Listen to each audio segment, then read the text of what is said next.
Hello students, today we will start with our optional subject, that is sociology.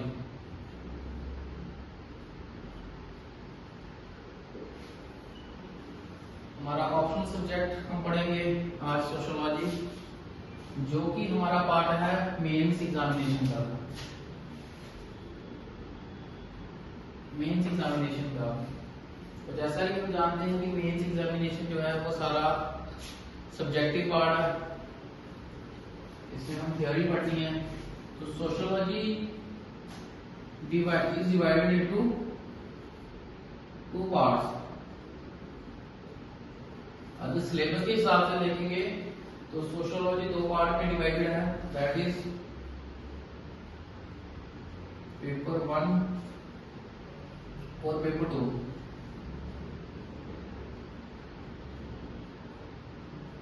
Paper 1 और paper 2 में divided है। Paper 1 में हम पढ़ेंगे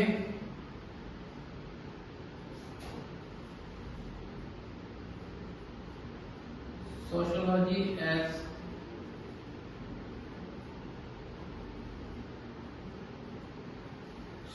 as a discipline.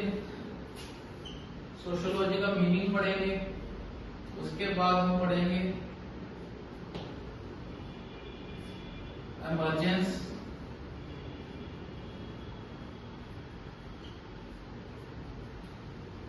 Of sociology पढ़ेंगे हम। इसमें डिफरेंट पर्सपेक्टिव होंगे।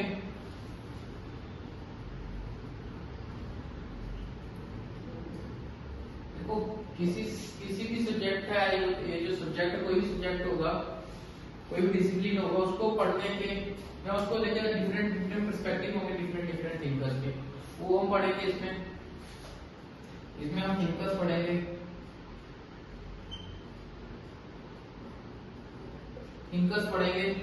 जैसे थिंकर्स हो गए, जैसे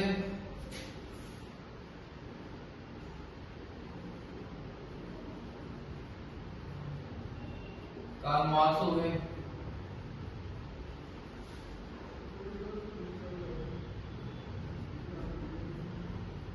डर्कीम हो गए,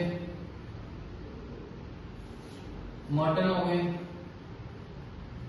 रॉबर्ट मर्टन, उसके बाद मैक्स वेबर और एक्सेट्रा। हम इसमें कुछ और थिंकर्स जो है वो पढ़ेंगे। फिर आ जाता है इसमें अब वेरियस इंस्टीट्यूशंस ऑफ सोसाइटी, जैसे family, marriage, kinship system, stratification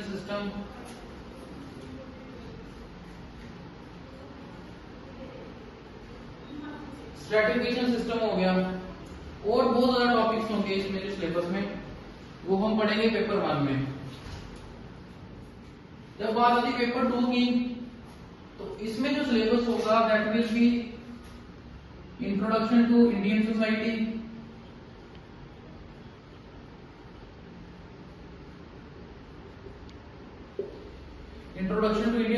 होगा। Various perspective to study Indian society, like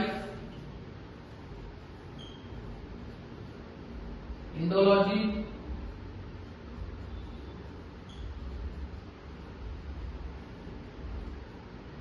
functionalism,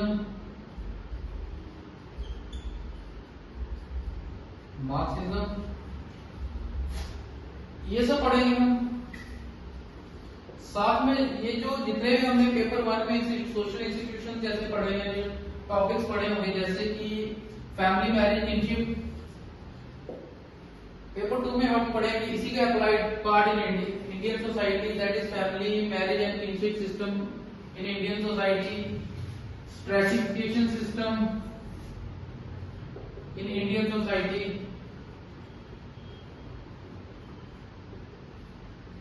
ठीक है, ये हो गया। हमने इसमें देखा कि हम ऑप्शनल सब्जेक्ट सोशियोलॉजी स्टार्ट करना चाह रहे हैं, जो कि मेंस का पार्ट है, दो पार्ट में डिवाइडेड है, पेपर 1 पेपर 2 में। पेपर 1 में हम सोशियोलॉजी पढ़ेंगे, वेस्टर्न थिंकर्स पढ़ेंगे, जैसे Marx, Durkheim, Martin Weber, how sociology emergence of sociology, various perspective और वेरियस सोशल इंस्टीट्यूशन जो है वो पढ़ेंगे पेपर 1 में। पेपर 2 में इसी का applied part in Indian society जो है वो पेपर 2 का पार्ट है। सो आज हम स्टार्ट करेंगे पहला टॉपिक इसका पेपर 1 का।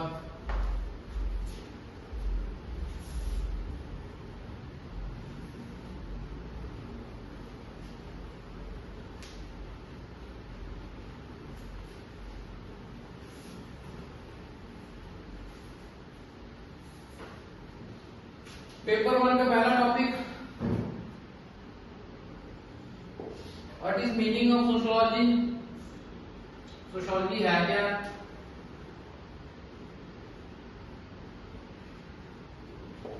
और emergence of sociology, sociology as a subject कैसे इमर्ज हुआ है, कब इमर्ज हुआ है सब्जेक्ट, कैसे इमर्ज हुआ, क्या social political conditions of society थी एट दैट टाइम जिसकी वजह से sociology as a discipline emerge हो गया।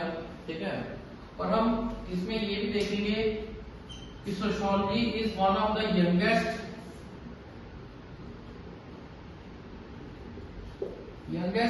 सब्जेक्ट है सोशल साइंसेस में।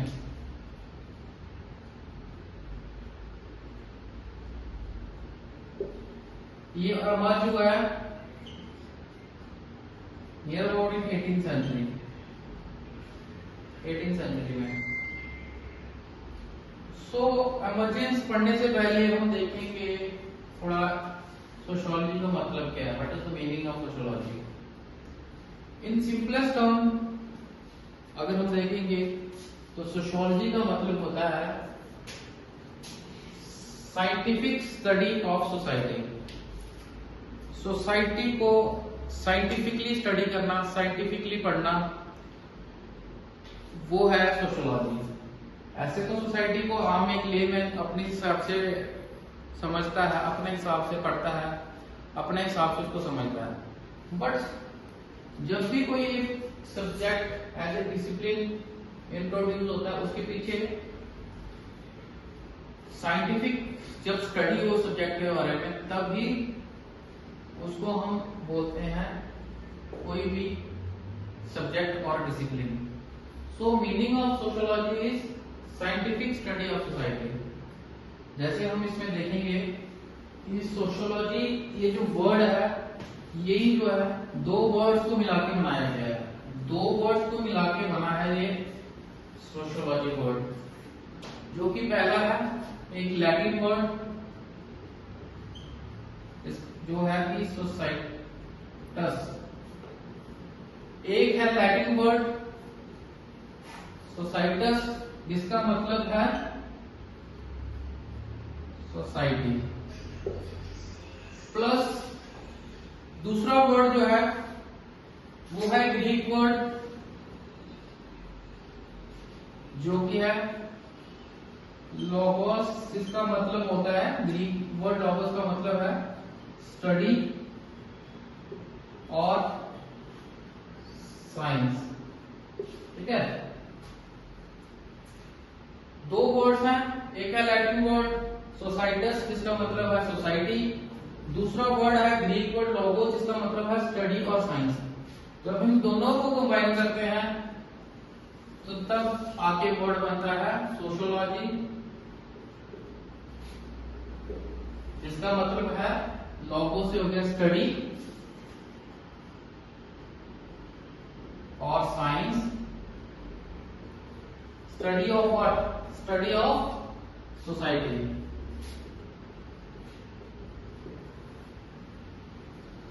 तो सोशियोलॉजी का मतलब है कि साइंटिफिक स्टडी ऑफ सोसाइटी, जो कि दो वर्ड्स को हमने देखा मिला के बना है सोशियोलॉजी एक वर्ड। ठीक है, तो इसमें हम देखेंगे father of sociology, father of sociology जो कि है ऑगस्ट कॉम्ट।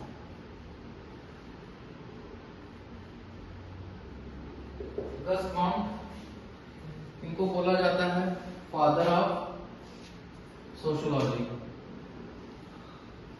अब हम देखेंगे इसमें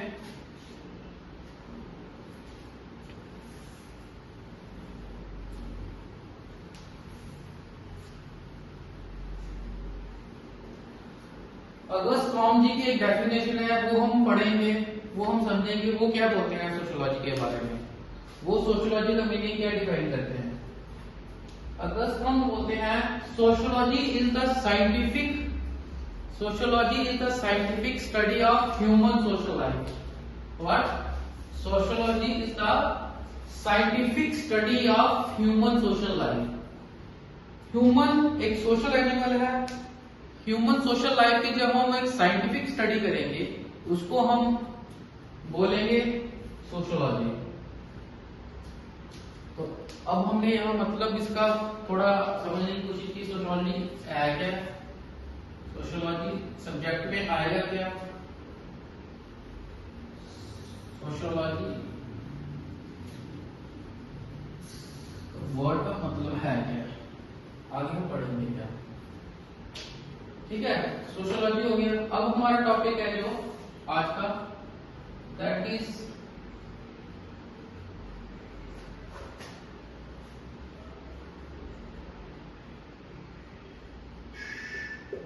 इमर्जेंस ऑफ सोशियोलॉजी।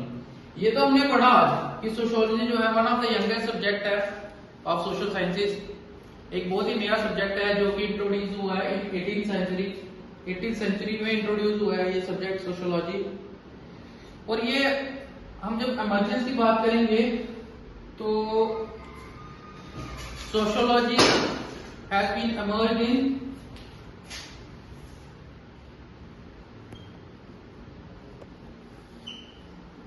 इमर्जेंस जो सोशियोलॉजी का हुआ है वो हुआ है यूरोप में। अब बात आती है 18th सेंचुरी में इमर्ज हुआ है, हुआ यूरोप में है, तो व्हाई इन यूरोप, यूरोप में ही क्यों आया, why not in India, why not in America or any other continent like Africa or any other continent, ये यूरोप में ही क्यों इमर्ज हुआ, इसके बारे में हम पढ़ेंगे। Actually the emergence of sociology is related to the social, economic and political conditions of European society in 18th century. जो भी सोशल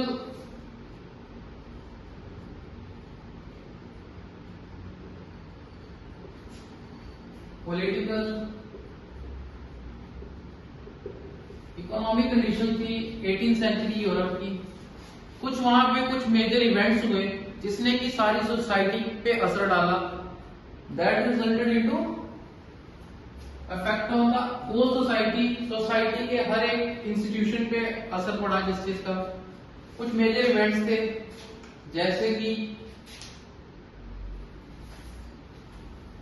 कुछ मेजर इवेंट्स हुए यूरोप में इन 18th सेंचुरी जिसकी वजह से सारी सोसाइटी जो है, हम बोलेंगे अगर ऐसे बोलते हैं कि सारी सोसाइटी हिल गई इससे। कुछ मेजर इवेंट्स हो गए सोसाइटी में जिसकी वजह से there was a large scale change in the society.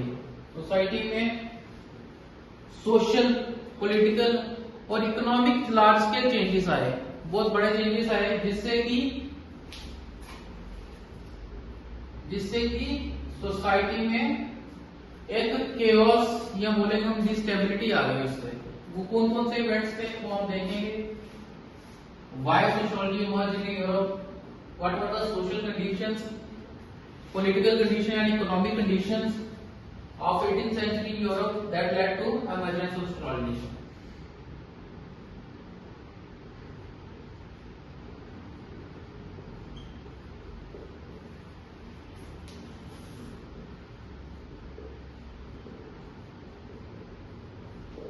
हम बात करते हैं रेनेसांस की। इसमें क्या हुआ,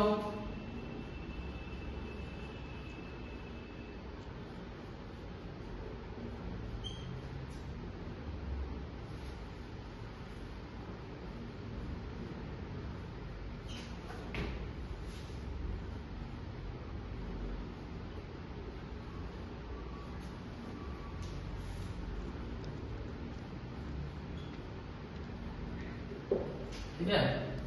पहला मेजर इवेंट जो था रेनेसांस, इसमें इसका मतलब है रिबर्थ। इसमें दो रेवोल्यूशन हुए, एक कमर्शियल रेवोल्यूशन, दूसरा होगा साइंटिफिक रेवोल्यूशन। कमर्शियल रेवोल्यूशन में क्या हुआ, इन्वेंशन ऑफ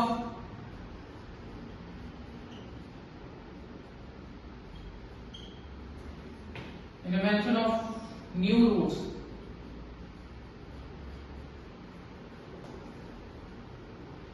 पहले तो यूरोप में था कि हमारा ही कॉन्टिनेंट है, उनका अपना ही कल्चर है, उसके बारे में वो थोड़े जानकार थे, उनको बाहर कोई मेजर कल्चर, मेजर कोई सोसाइटी उसके बारे में पता नहीं था। कमर्शियल रेवोल्यूशन से क्या होगा, इन्वेंट हुए new routes to different continents of the world.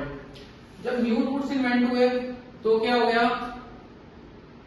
Europe का कल्चर जो है वो बाहर दूसरे कॉन्टिनेंट्स तक पहुंचा। ना ही सिर्फ ये हुआ, साथ में क्या हुआ कि बाहर के कॉन्टिनेंट्स का जो कल्चर था वो इन रिटर्न आल्सो इफेक्ट किया यूरोप के कल्चर को, ठीक है। तो there was cultural exchange.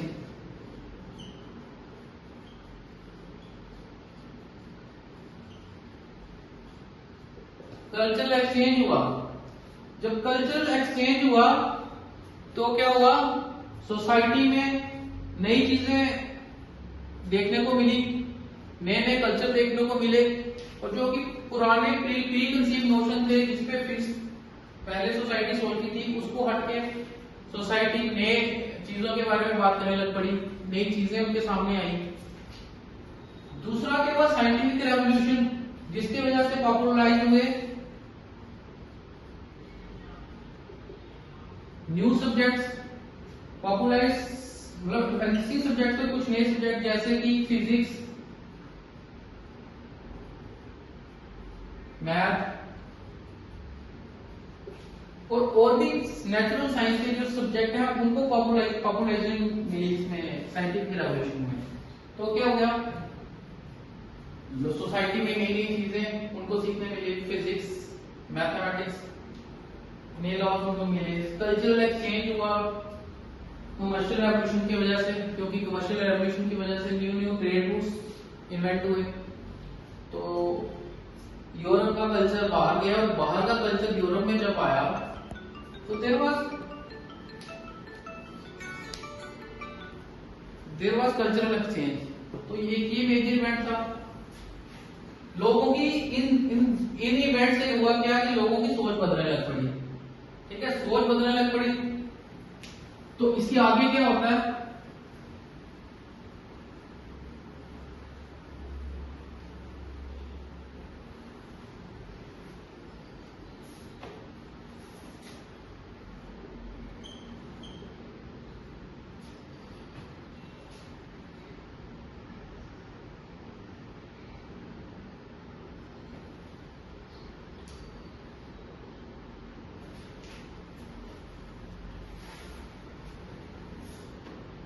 Enlightenment.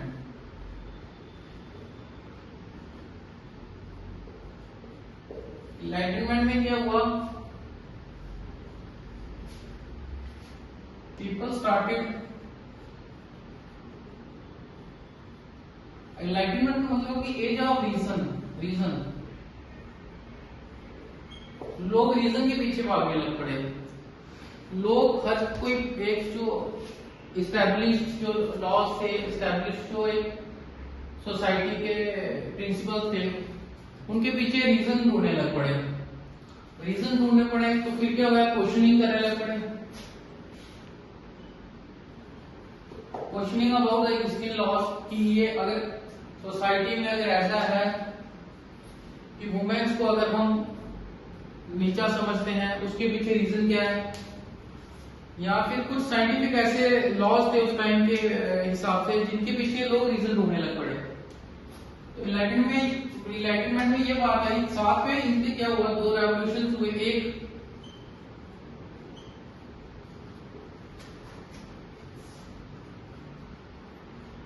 French revolution,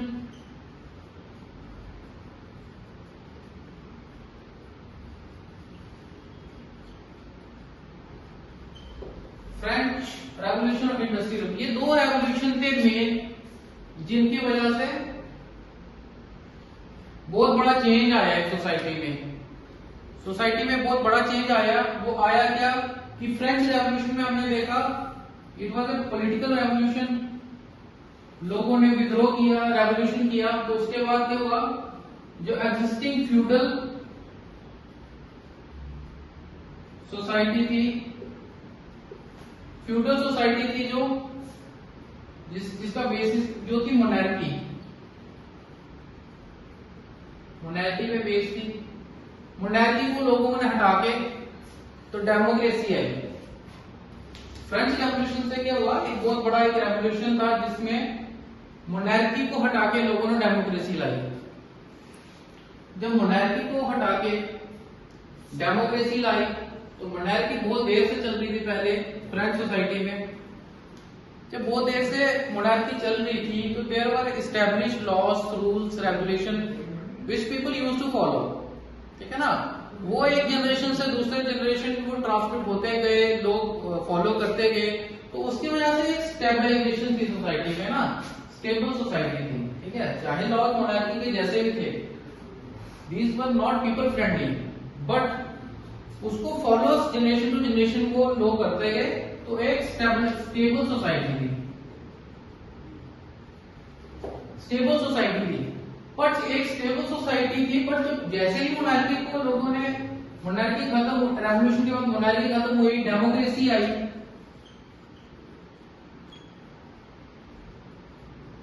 जब डेमोक्रेसी आई तो न्यू लॉज जो थे एस्टैब्लिश, जब नए नए हो रहे थे तो ये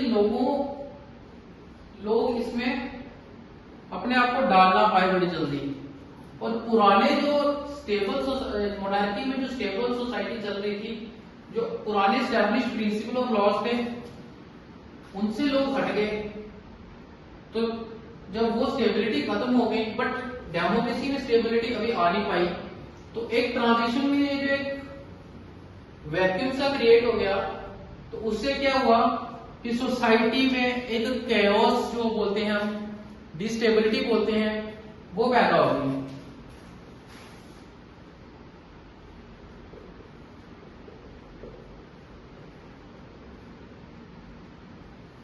कैओस और डिस्टेबिलिटी पैदा हो गई सोसाइटी में।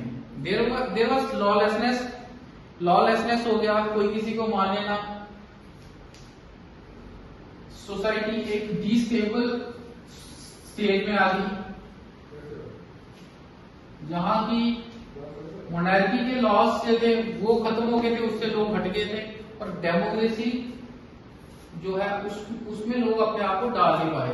तो रिजल्ट क्या हुआ, डिस्टेबल हो गई सोसाइटी, लॉलेसनेस हो गई। दूसरा एक मेजर रेवोल्यूशन जो था वो था इंडस्ट्रियल रेवोल्यूशन। इंडस्ट्रियल रेवोल्यूशन में क्या हुआ कि सडनली बड़ी इंडस्ट्रीज एस्टैब्लिश हुई। तो उससे क्या हो गया कि सोसाइटी का जितना भी पहला स्ट्रक्चर था, जो भी सोसाइटी का स्ट्रक्चर था, उसमें चेंजेस आ गए। क्या चेंजेस आ गए, जब इंडस्ट्रियल रेवोल्यूशन हुआ तो मोस्टली इंडस्ट्रीज जो वो एस्टैब्लिश हुई अर्बन एरियाज में।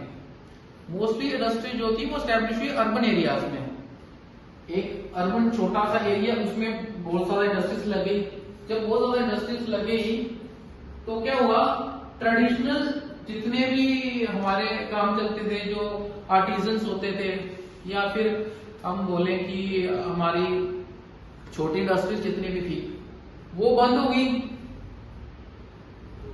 आर्टिस्ट जो थे उनके पास काम नहीं रहा।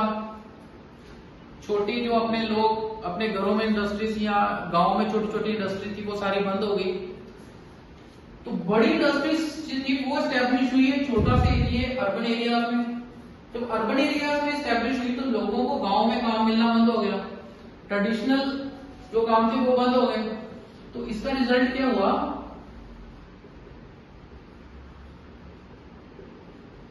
माइग्रेशन। कहां से, migration from rural areas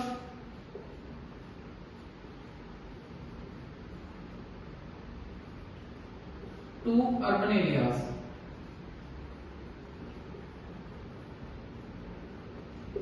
rural area से क्योंकि वहां आर्टिसन का काम खत्म हो गया, छोटी फैक्ट्रीज बंद होगी, एग्रीकल्चर में इतनी कमाएगी। तो नई इंडस्ट्रीज जो थी वो एस्टैब्लिश हुई इंडस्ट्रियल रेवोल्यूशन के टाइम में अर्बन एरियाज में। तो यहाँ पे माइग्रेशन जब लोगों की हुई तो उससे प्रॉब्लम क्या क्रिएट हुई, कुछ प्रॉब्लम्स थी, जैसे कि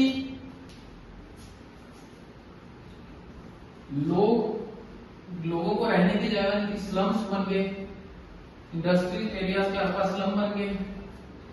स्लम्स बन गए जब, तो साथ में हुआ क्या कि जब कोई भी माइग्रेट करेगा गांवों से रूरल एरिया से अर्बन एरियाज में, तो वो अकेले आएगा या फिर मैक्सिमम टू मैक्सिमम अपने बच्चे या बीवी को साथ में लाएगा। उससे हुआ क्या, ट्रेडिशनल सिस्टम जो था जॉइंट फैमिली सिस्टम,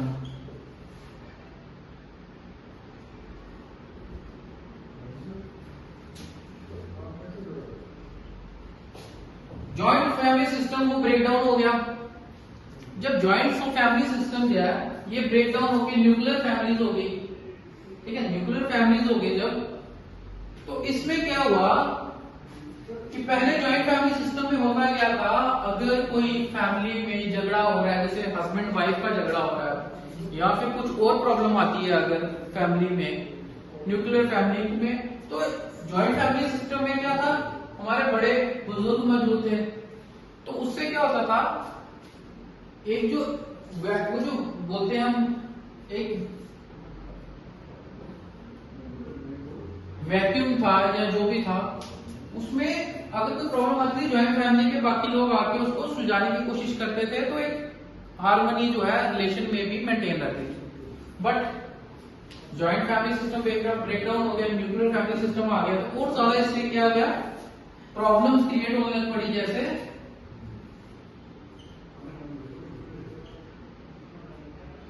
डाइवोर्स की होने लग पड़ी, सोशल प्रॉब्लम, जैसे लड़ाई झगड़े की होने लग पड़ी, ठीक है। तो ये सब जो सोशल प्रॉब्लम्स क्रिएट हुई, तो इसका रिजल्ट क्या हुआ, डिस्टेबल सोसाइटी, सोसाइटी में केओस, ठीक है। इसके साथ साथ क्या हुआ, जब हमने देखा कि अर्बन एरियाज की बात की, अर्बन एरियाज में क्या हुआ, स्लम्स,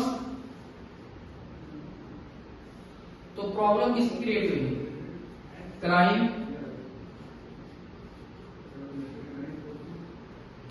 ड्रग, ठीक है, क्राइम की प्रॉब्लम, ड्रग्स की प्रॉब्लम, और इन जनरल अगर देखा जाए तो लॉलेसनेस।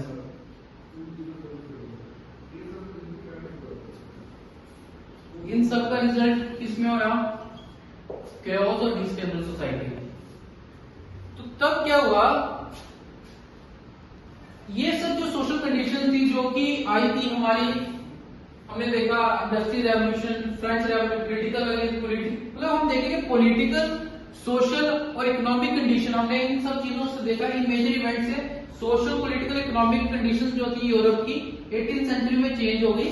तो उसका रिजल्ट जो आया वो आया डिस्टेबल society. Then these social and political conditions, these social and political conditions stirred, और हम बोलेंगे forced the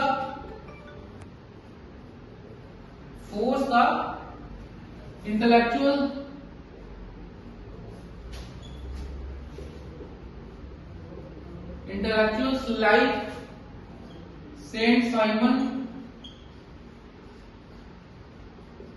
और काउंट, इन लोगों ने बोला कि सोसाइटी में अब तो डिस्टेबल सोसाइटी हो गई, पुराने जो थे सिस्टम उसमें स्टेबिलिटी थी, बट वो कुछ ऐसे मेजर इवेंट्स हुए, चेंज आए, जिसकी वजह से डिस्टेबल जो सोसाइटी हो गई। तो intellectuals like Saint Simon Auguste Comte, इन्होंने सोचा कि अब क्या किया जाए इसको हल करने के लिए। तो इन्होंने बोला, they advocated for a scientific study of society based on natural sciences। जैसे जैसे नेचुरल साइंसेस, फिजिक्स, केमिस्ट्री या मैथमेटिक्स, उसके लॉज होते हैं, यूनिवर्सल लॉज जो कि हर जगह एप्लीकेबल है। इन्होंने बोला कि जो नेचुरल साइंसेस के प्रिंसिपल है उनके बेसिस पे हम एक साइंस बनाएंगे, साइंस ऑफ सोसाइटी, जो कि हल करेगी हमारे इस सिचुएशन को जो था डिस्टेबिलिटी क्या है वो इन द सोसाइटी। ठीक है। सो हमने देखा कि social, economic and political conditions of 18th century Europe and the major events like Enlightenment, Renaissance, scientific commercial revolution in Renaissance, French Revolution and Industrial Revolution. These major events led to major changes in the society, which ultimately led the society towards destability, and that forced the intellectuals like Saint-Simon and Auguste Comte to come up with a scientific study of society based on the laws like of the natural sciences like physics, chemistry and mathematics.